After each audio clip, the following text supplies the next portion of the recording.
In this video, we will read about the roots of quartic equations.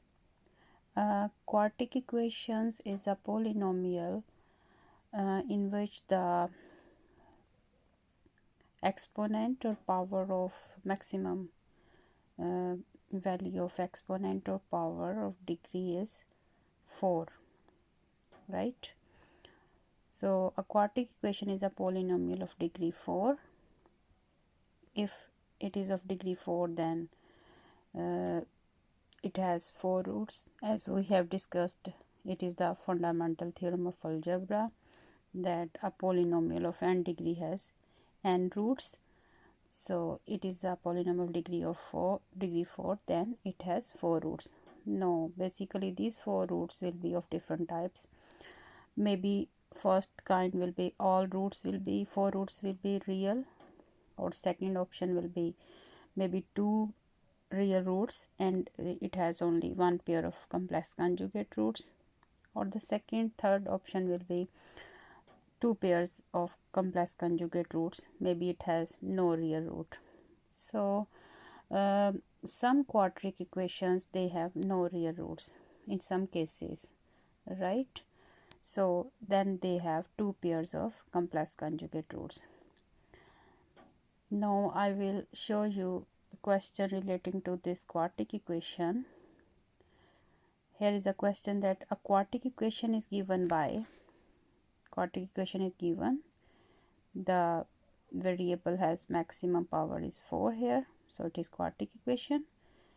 Next they have given that f minus 3 f2 is equal to 0.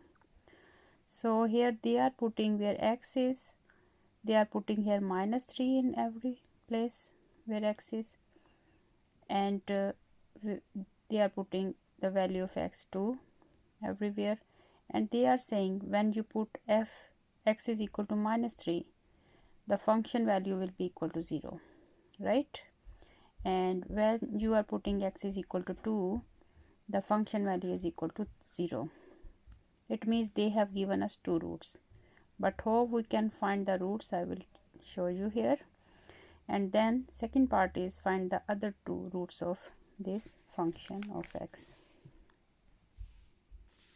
Now from this f minus 3, f is a function of minus 3 and f is a function of 2 is equal to 0, we can find the 2 roots. How can we solve it? Solution.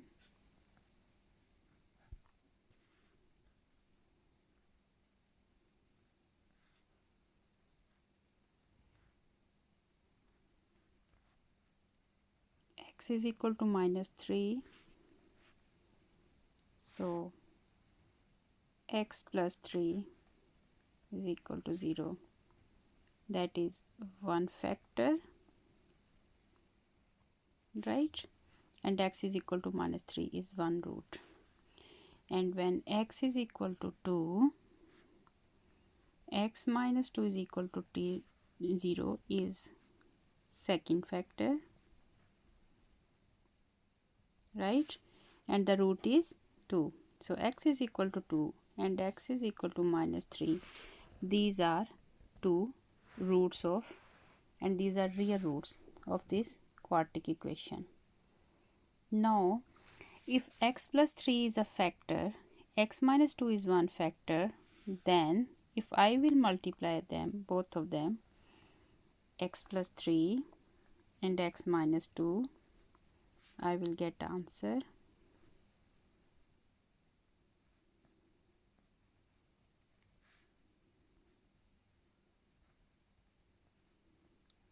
So if these are 2 factors of this quartic equation, then this will also be a factor of this quartic expression, right? From these 2 factors, when I am multiplying them, I will get another expression. So I will divide the given quartic expression by this expression, and then I will get a quadratic equation. I will show you here.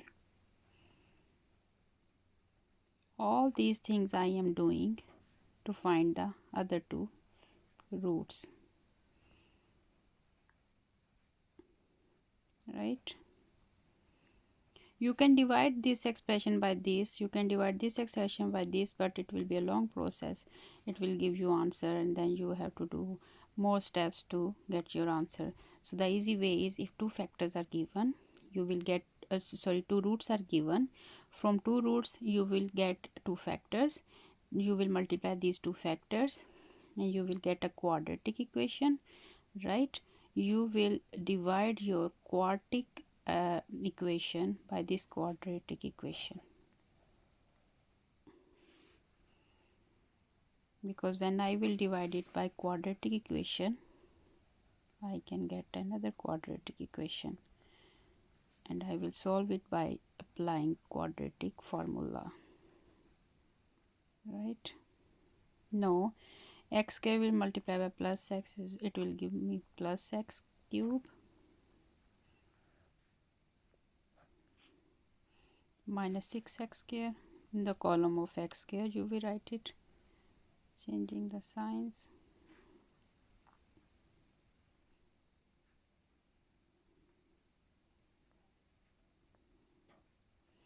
No, I want to finish this um, first term, so I will multiply it minus 2x. It will give me minus 2x cube.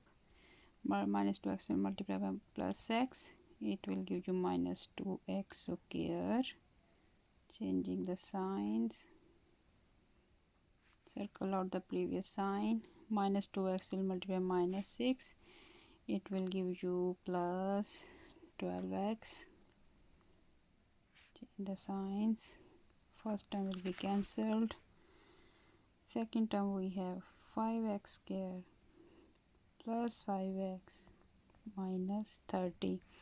So I have to finish this first term, so I will multiply x square by plus 5. I will write it here. It will give me 5x square. Multiply by second expression, second term, it will give me plus 5x. Multiply this 5 with third term, it will give me minus 30. Change the signs and they will cancel each other, right? Remainder is 0.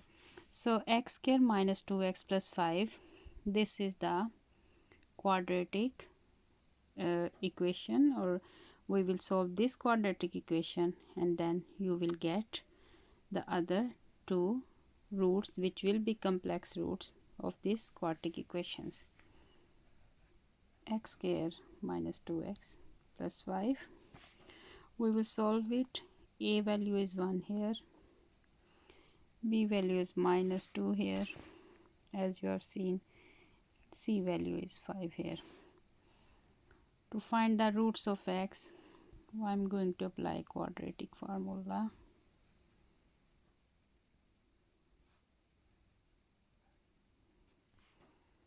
Minus b, which is minus 2,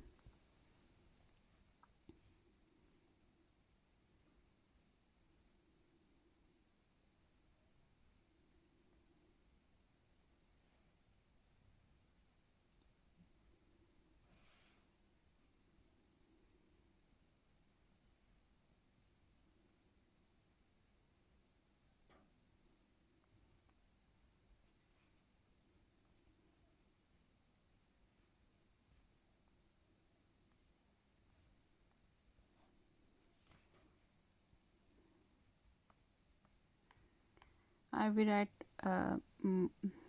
minus 1 under root and 16 under root separately, so that I can easily convert minus 1 under root into iota form. 2, you will check, take 2 as common.